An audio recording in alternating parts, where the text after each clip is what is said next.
Welcome students. आज हमारी उड़ान डिफेंस एकेडमी के इस प्लेटफॉर्म पे 10वीं कक्षा के लिए अंग्रेजी का ये बोर्ड पेपर से संबंधित हमने एक पैराग्राफ लिया है और आप सबसे आशा करता हूं कि ये आपकी परीक्षा के लिए आपके लिए बड़ा ही आनंददायक भी रहेगा, लाभदायक भी रहेगा। और यदि आपको ये बेहतरीन लगता है तो साथ में आपसे ये भी उम्मीद करता हूं कि आप अपने साथियों तक इसको शेयर करें, इस क्लास को, ताकि उन बच्चों के पास में ये पहुंच जाए जो बच्चे किसी कारणवश से कक्षा नहीं ले पाए हैं या किसी कारणवश से अंग्रेजी के अंदर कमजोर हैं, जिनके दिमाग में अंग्रेजी का खौफ बैठा हुआ है, तो उनके लिए बेहतरीन हो सकती है। तो चलो ज्यादा से ज्यादा संख्या में कक्षा से जुड़ करके और इस कक्षा को हम शुरू करने जा रहे हैं। आज की हमारी ये कक्षा है, ये फर्स्ट राइट नामक किताब से उसका जो पहला अध्याय है उसका ये पैसेज हमने लिया है और उसके ऊपर किस प्रकार से परीक्षा के अंदर प्रश्न पूछे जाते हैं, उन प्रश्नों पर किस प्रकार से हम उनका जवाब देते हैं। मायना ये नहीं रखता है कि प्रश्न कैसे हैं, मायना ये रखता है कि प्रश्न का हम जवाब कैसे देते हैं, ये इंपॉर्टेंट होता है। तो आज का जो हमारा जो ये गद्यांश है, इसके अंदर बिल्कुल सेम आपकी परीक्षा की भांति दिया गया है। तो शुरू करें। ये हमारा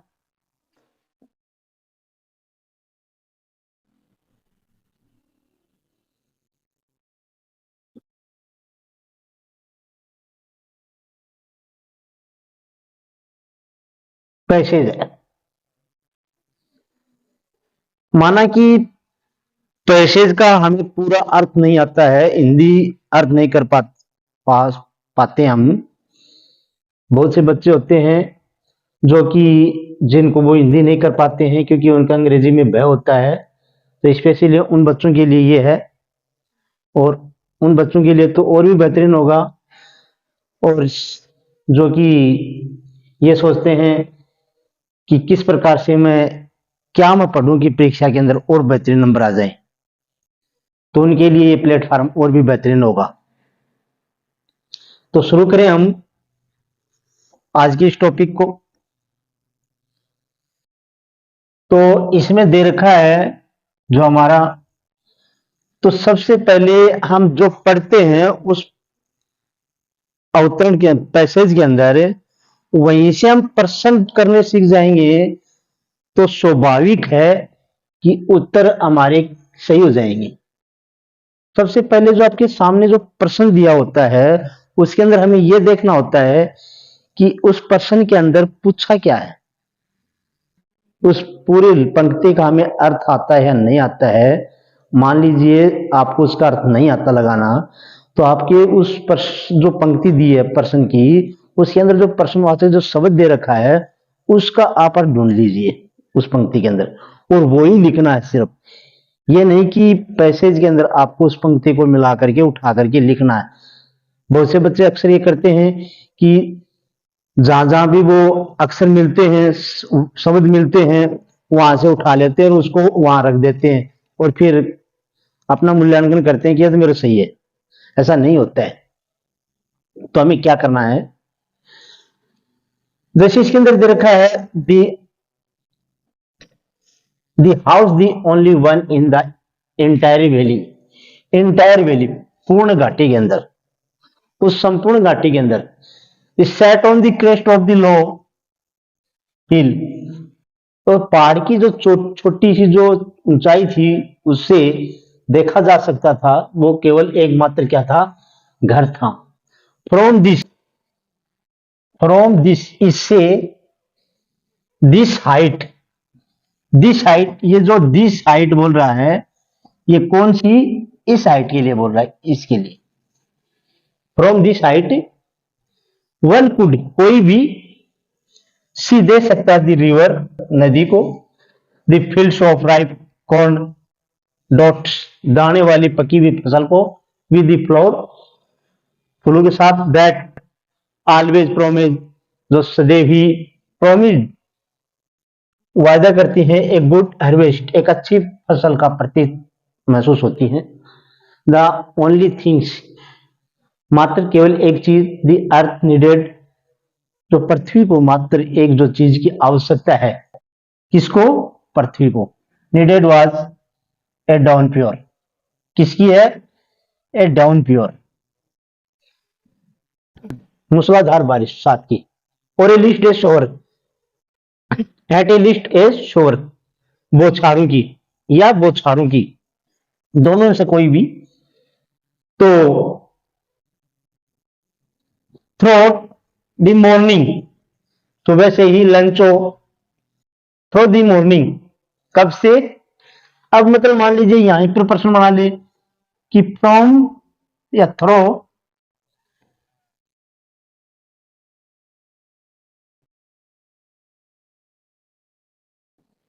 वेन, कब से, तो उत्तर आ जाएगा दी मॉर्निंग।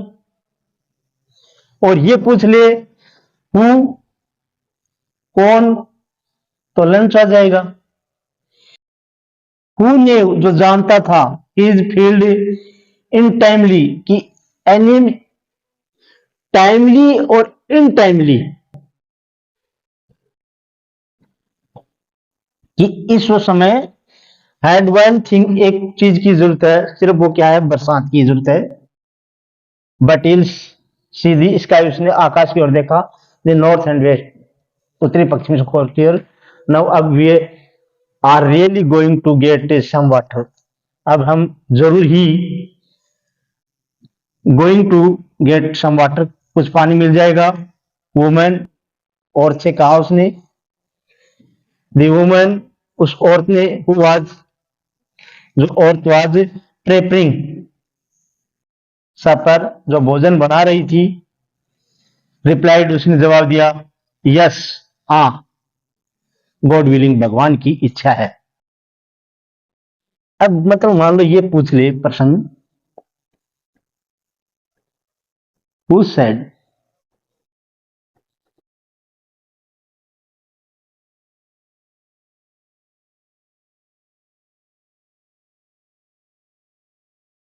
दिस,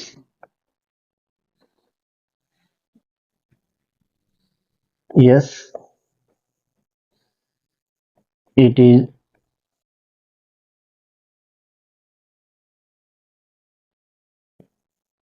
गॉड विलिंग,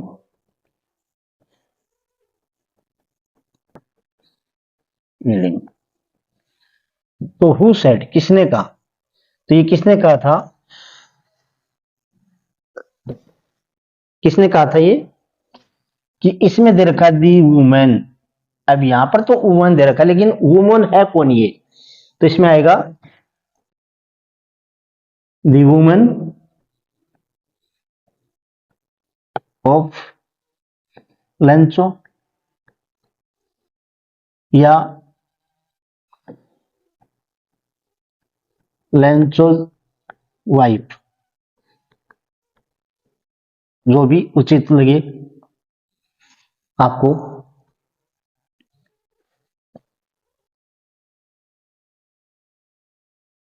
आगे,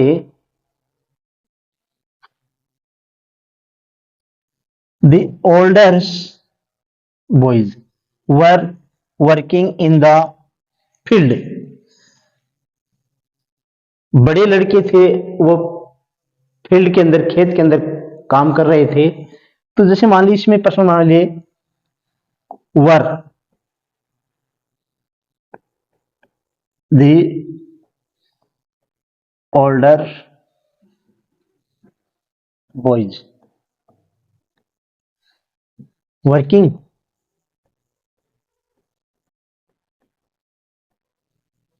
इन द फील्ड।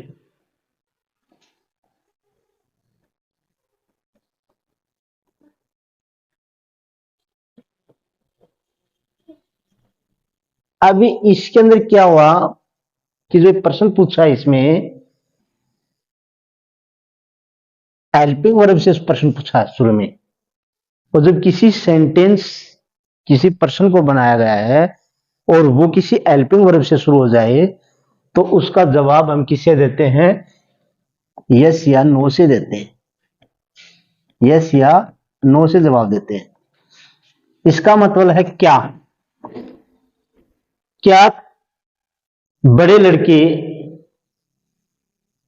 ग्राउंड में काम कर रहे थे? तो स्वाभाविक है यस, पंक्ति में बताया गया है। हाँ, यस दे वर डूइंग, ये आ जाएगा यस। अब ये खुद की भाषा हो गई, इसको एल्जाइमर खुद की भाषा मानता है। और एक इसको हम ये लिखते हैं yes the older boys were playing in the field.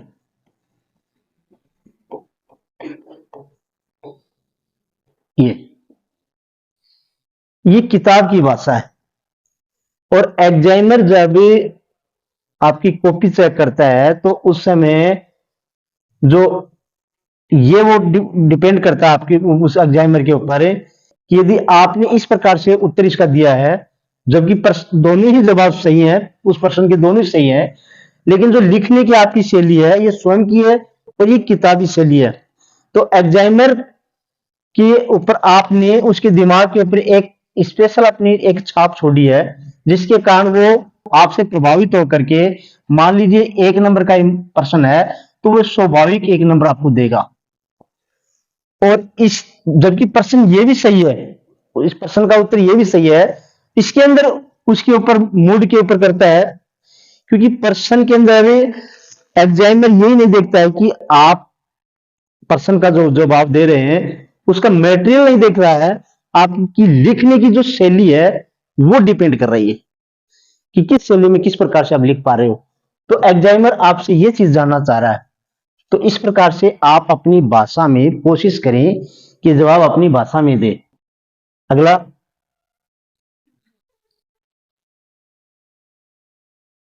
जैसे वाइल जब दी स्मॉलर वंस छोटे थे वर प्लेइंग्स, अब यहां पर verse playing near the house. अब जैसे मान लीजिए ये पंक्ति दे दी, एक पंक्ति है ये पंक्ति, द स्मॉलर वंस। अब ये वंश शब्द किसको रेफर करता है? मान लो परीक्षा में ये पंक्ति दे दी और आपसे पूछ प्रश्न कर ले कि वंश वर्ड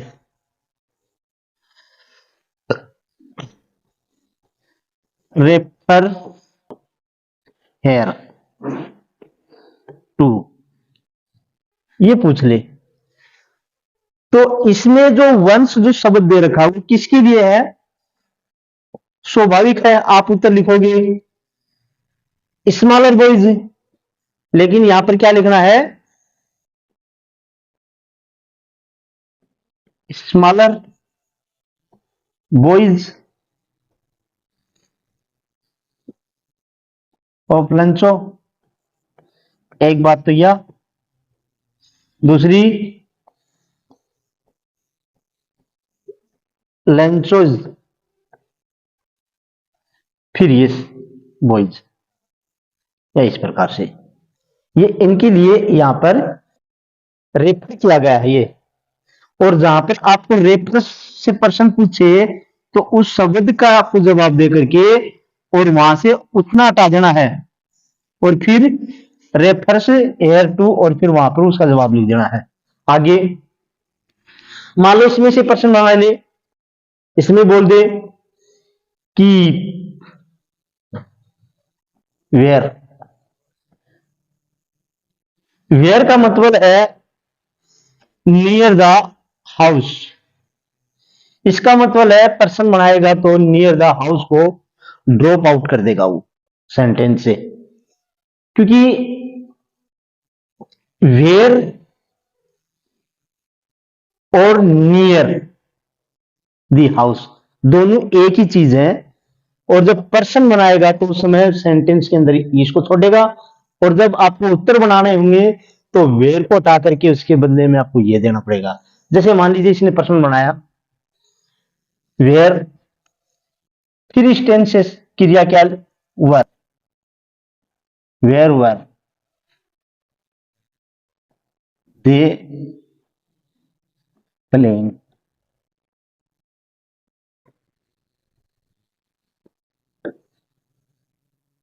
ये दे दिया, या यूं पूछ ले, who were, who were playing.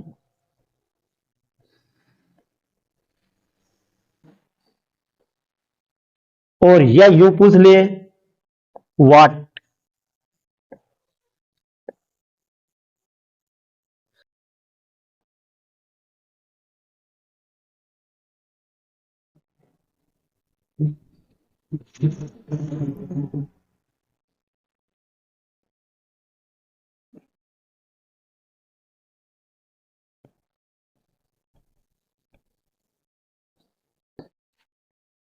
ये इंपॉर्टेंट चीज है, इसके ऊपर हमें ध्यान देना है। कैसे? हम क्या करते हैं कि परीक्षा के समय में प्रश्नों को कोशिश ये करते हैं कि ज्यादा से ज्यादा रटने की कोशिश करते हैं।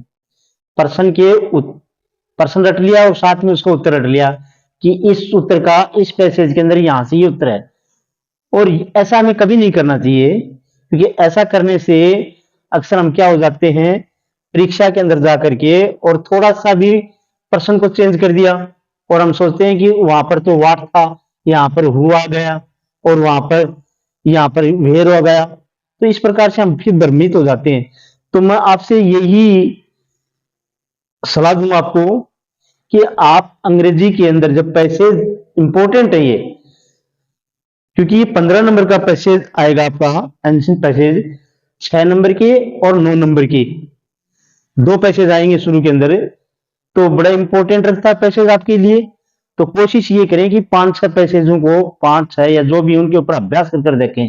और फिर मैं भी करूंगा आपके साथ आपको सपोर्ट करने की कि परीक्षा के अंदर कौन सा इंपॉर्टेंट होता है। तो 5-7 पैसेज हम इस प्रकार से क्लियर कर पाएंगे। हो सकता है उनमें से एक आ जाए, और कोशिश करने पर अच्छा ही होगा। तो इसके अंदर जैसे प्रश्न पूछा है वेर से, तो आपने जो रटा है वो जवाब नहीं देना है, सिर्फ इसने पूछा है स्थान के बारे में, अबाउट द पैलेस। दूसरे प्रश्न के अंदर जो पहला प्रश्न दे रखा है, दूसरा प्रश्न और तीसरा प्रश्न, ये 3 प्रश्न है।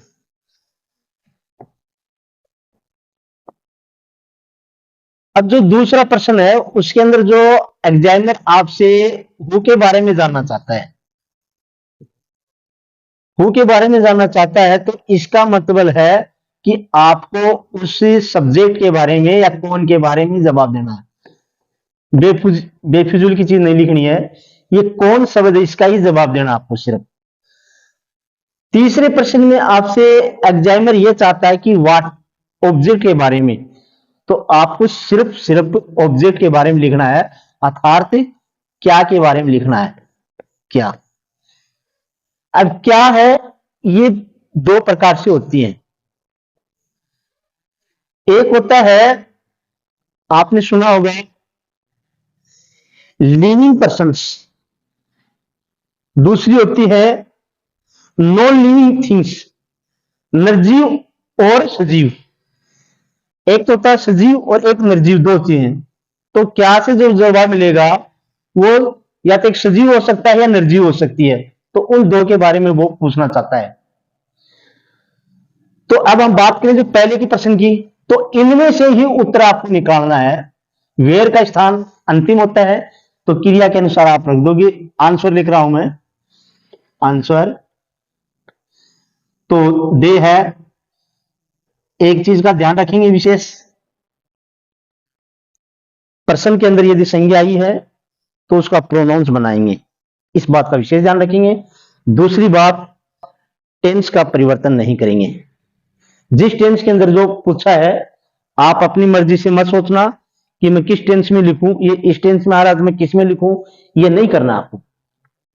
प्रश्न के अंदर जो सिर्फ आपको जो ध्यान देना है, अच्छी तरह बैठा लेना, जो जिंदगी में काम आने वाली ये बात है कि सिर्फ प्रश्न का जवाब देते हो तो सिर्फ WH वर्ड से संबंधित ही आपको जवाब देना है। WH वर्ड से बाहर मत जाइए, आप सिर्फ WH वर्ड पर बात करिए। WH वर्ड, अब देखिए ये वाट है, यदि वाट आ जाता है तो इसका मतलब आपसे ऑब्जेक्ट के बारे में पूछ रहा है। और यदि ये वाट ना आकर के साइकिल सबसे पहले आ जाती है तो क्या का, तो भी क्या के बारे में पूछना चाहता है। उस क्या का मतलब वाक्य के शुरू में है, और वाट आ जाता है उसका मतलब वाक्य के बीच में है। तो देखिए पहला आंसर देवर। अब टेंस की जो क्रिया दे रखी है वर है, वर, फिर प्लेइंग हो गया। स्थान के बारे में पूछा है तो स्थान आपको पता है नियर द हाउस, तो उत्तर आ जाएगा नियर द हाउस। कुछ बच्चा ये सोचेंगे टेंस की, सर मार्गन टेंस की गलती हो जाए, तो उनके लिए मेरी छोटी सी सलाह है, पूरा जो जवाब नहीं लिख पाते हैं तो वो सिर्फ ने आंसर के रूप में ने आया भी लिख दी, वो भी सही है। जैसे वेर से पूछा तो आपने लिख दिया नियर द हाउस।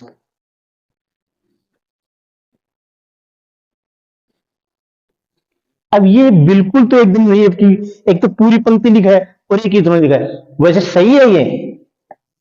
उसने पूछा तो उत्तराखंड नियर द हाउस, बिल्कुल सही है, ये भी सही है और ये भी सही है, दोनों सही है। दूसरा पूछा हु से। अब हु से जब भी आपको प्रश्न पूछे तो कुछ भी चेंज नहीं करना है, हु को हटाओगे और हु के बारे में, हु का मतलब होता है कौन, और जो जवाब मिलता है वो वहां पर लिखोगे और अंतिम चीज को हटा दोगे। कौन खेल रहे थे, उत्तर आ जाएगा नीचे यहां पर लिखते हैं 2 नंबर आंसर।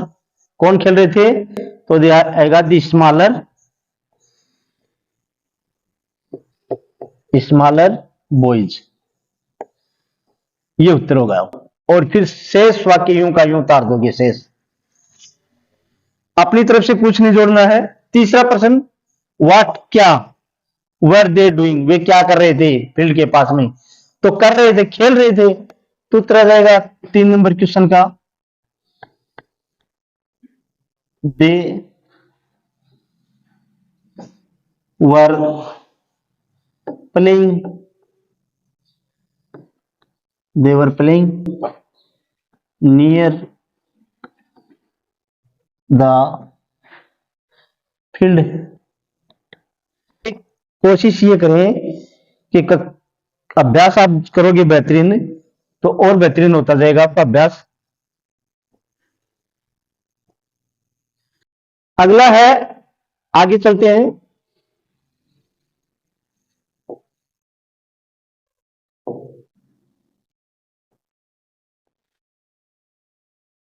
अंटिल दी वुमेन कॉलेज, जब उनको पुकारा औरत ने, टू देम ऑल, उन सबको, come for the dinner, come for the dinner. अब ये पूछ ले यहां पर ही, फॉर व्हाट, किसके लिए, for what, for what see college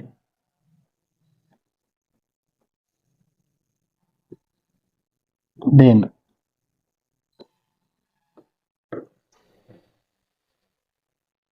आप बोर्ड की परीक्षा दे रहे हो तो साधारण तरीके से प्रश्न न बना करके वो किसी प्रकार से दे सकता है।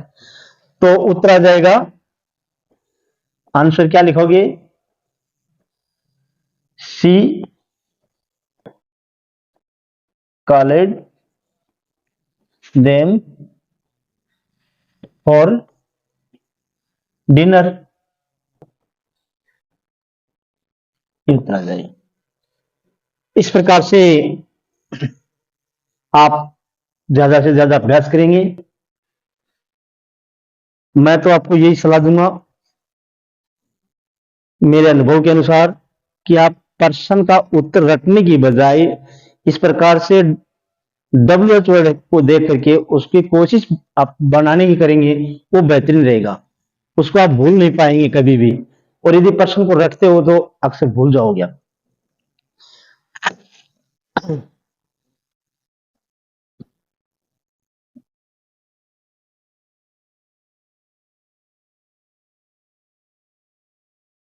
ये इस पैसेज के अंत में कुछ अभ्यास के रूप में हमें प्रश्न दे रखे हैं।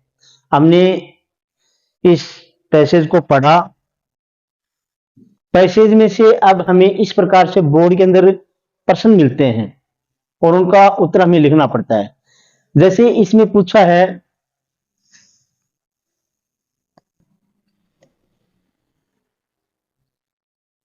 इस प्रश्न के अंदर पूछा है कि व्हाट,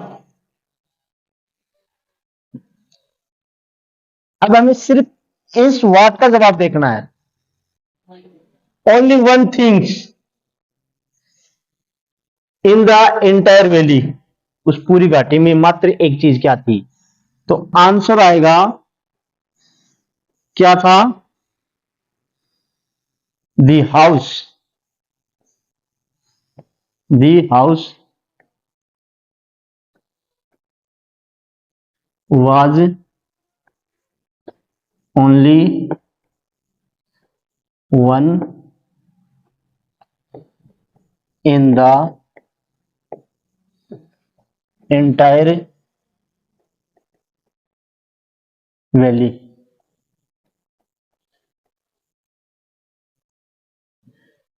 ये उत्तर हुआ है। सिर्फ ए वाट को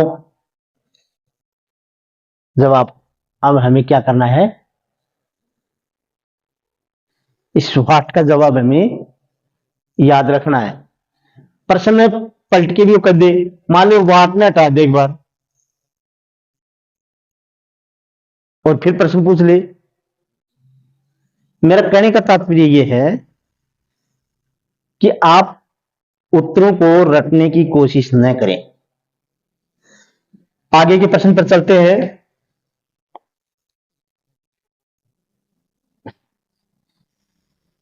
आगे जो प्रश्न दे रखा है आपको, ये प्रश्न आपको बोर्ड के नमूने के आधार पर दे रखे हैं कि किस प्रकार अभ्यास के रूप में आपको किस प्रकार से प्रश्न आएंगे।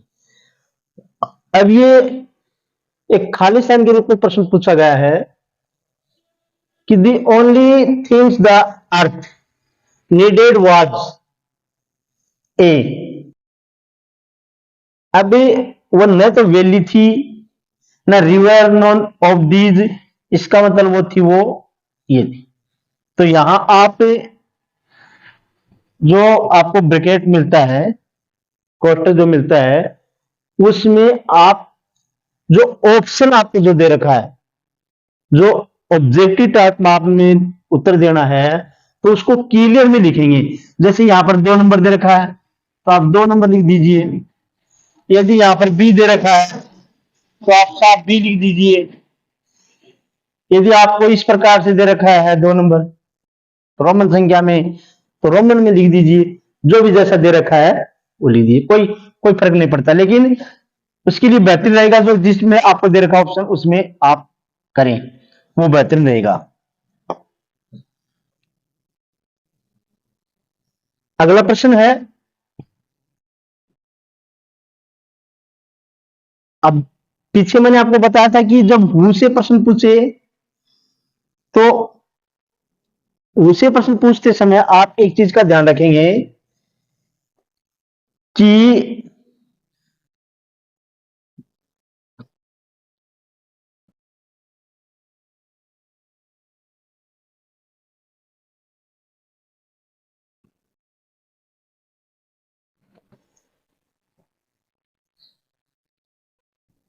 ये हु से प्रश्न पूछा है तो इस हु का हमें जवाब देना है और ये हु का जवाब हमें यहां पर ही लिखना है। Who were playing near the house. अब फील्ड के अंदर तो कौन खेल रहे थे और घर के पास में कौन खेल रहे थे। तो स्मॉलर बॉयज थे वो तो घर के पास में खेल रहे थे और बड़े वाले थे वो फील्ड के अंदर। कि अब इस उत्तर को आप एक बार पैसेज के ऊपर जाइए और पैसेज के ऊपर ढूंढिए। जैसे मैं आपको बताता हूं वहां पे पैसेज के ऊपर ले चलता हूं मैं आपको, इसको पैसेज के ऊपर ले चलता हूं एक बार। ये है पैसेज, इस पैसेज पर आइए। अब फील्ड के ऊपर देखिए, ये फील्ड के ऊपर तो बड़े वाले था और घर के पास में कौन थे, स्मॉलर थे। तो ये जवाब होगा आपका स्मॉलर।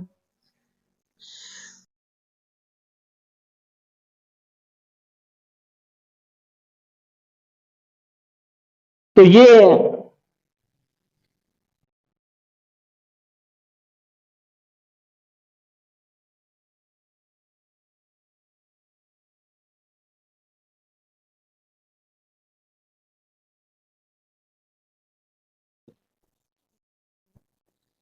आंसर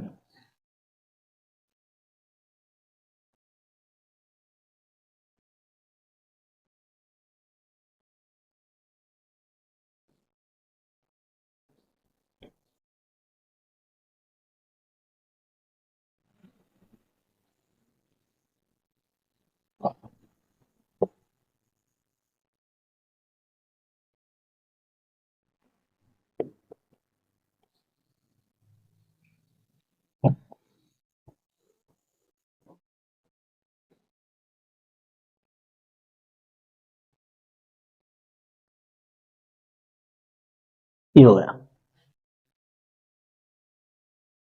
एग्जामिनर आपसे ये जानना, आप सीधा लिखोगा स्मॉलर बॉय लिखोगा। तो स्मॉलर बॉय किसकी smaller boy, Lencho is smaller. ये सही होगा।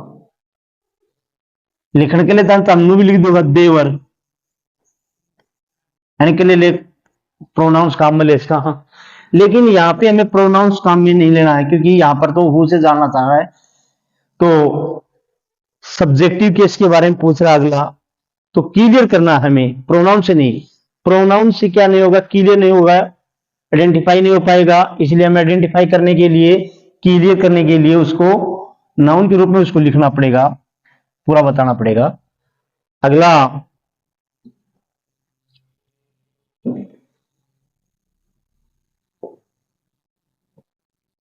अगला प्रश्न,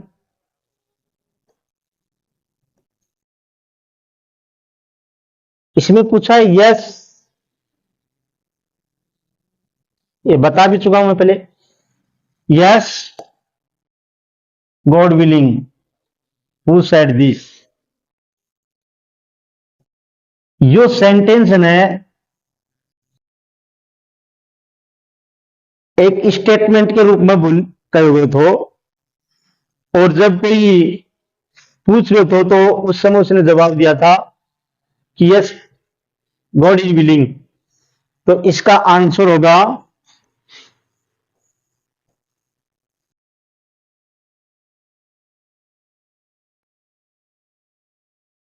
लेंसो वाइफ। ये होगा। आप लिखोगे दी वुमेन, ये भी सही है लेकिन एग्जामिनर जो आपकी भाषा में जो जवाब चाहता है उसका सही जवाब है लेंसो वाइफ।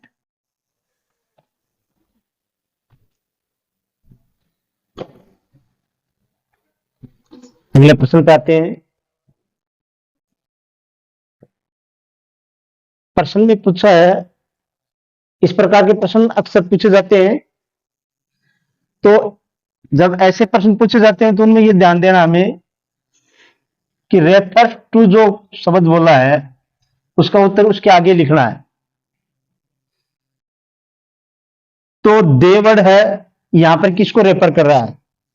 तो आंसर जब हम लिखेंगे उस समय दे, यहां पे कोई भी शब्द हो सकता, कोई भी शब्द दे सकता था। दे वर्ड, फिर रेफर, टेंस पर ध्यान नहीं देना है, टू, टू के आगे लिखना है। अब यहां पे कौन कर रहे थे? तो लंचो,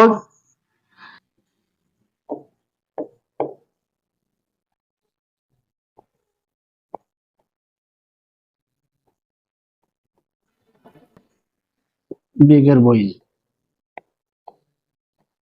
बिगर बॉयज।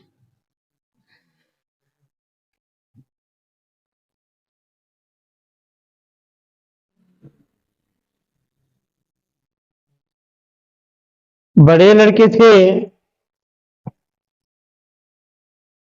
वो लंचों के जो बड़े लड़के थे वो, उनके लिए शब्द यहां पर रेफर किया गया है। या आप यूं लिख सकते हो, फॉर बिगर बॉयज, ये भी लिख सकते हो, वो भी सही है। या इसको आप यूं भी लिख सकते हो, फॉर बिगर बॉयज, ये भी लिख सकते हो आप, लेकिन ये बिल्कुल सही रहेगा। आगे चलते हैं। छठा प्रश्न। अब इस प्रश्न के अंदर एग्जामिनर आपसे स्थान के बारे में जानना चाहता है, इसलिए आपको सिर्फ वेयर का जवाब लिखना है। अब देखिए, ये वेयर का जवाब आप दोगे उस समय, जो वेयर का जवाब दोगे, वेयर का जवाब अंत में आता है। तो यहां से जब ये वेयर हटेगा, इसका जवाब आप आंसर में लिखोगे, आंसर, ये आंसर है। और इस आंसर में जब आप वेयर का जवाब लिखोगे तो वेयर यहां से ड्रॉप आउट हो जाएगा, हट जाएगा।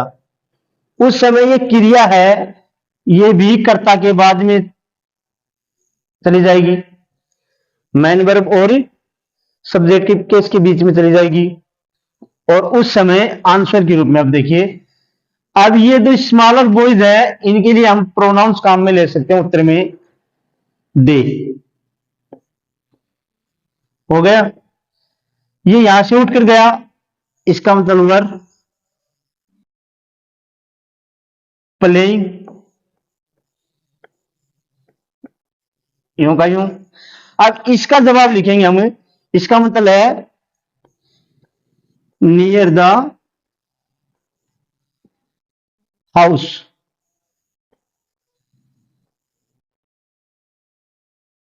ये उत्तर होगा।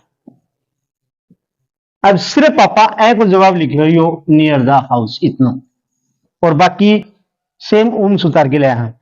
यदि आप इसको यूं भी लिख देते हो, smaller boys were playing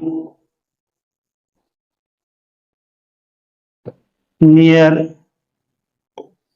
the house,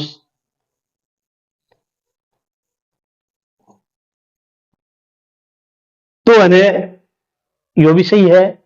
लेकिन एग्जामिनर है ना, उस समय इस प्रश्न को एकदम, दोनों चीज एक ही है, लेकिन जो आपकी लिखने की शैली है वो ये बेहतरीन है, इसी से आपके मार्क्स ग्रोथ करते हैं। अगला प्रश्न,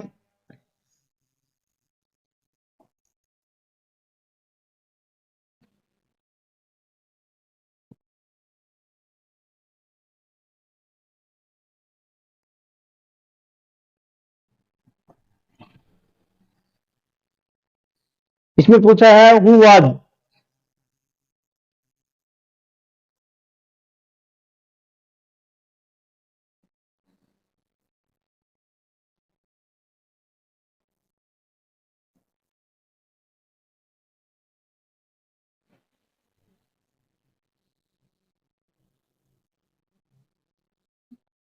who was looking at the sky toward the north east.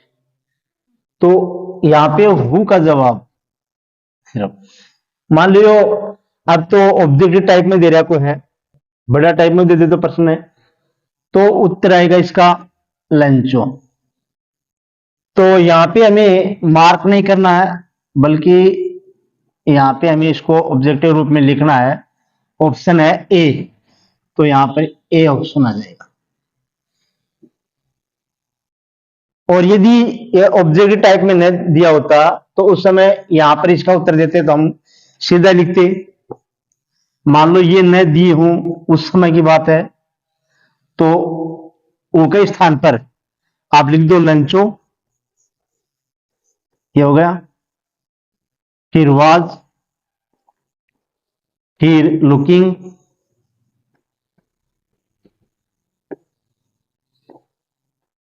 At the sky,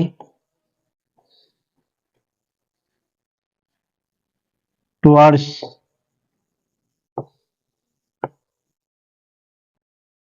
north east.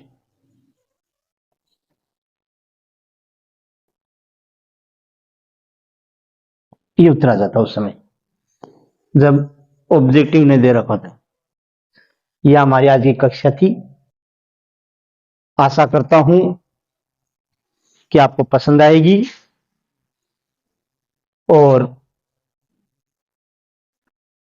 अगली क्लास के लिए आपको रोज शाम के टाइम में क्लास मिलेंगी देखने के लिए, इसलिए बने रहे उड़ान डिफेंस एकेडमी के इस चैनल के ऊपर। बाकी धन्यवाद।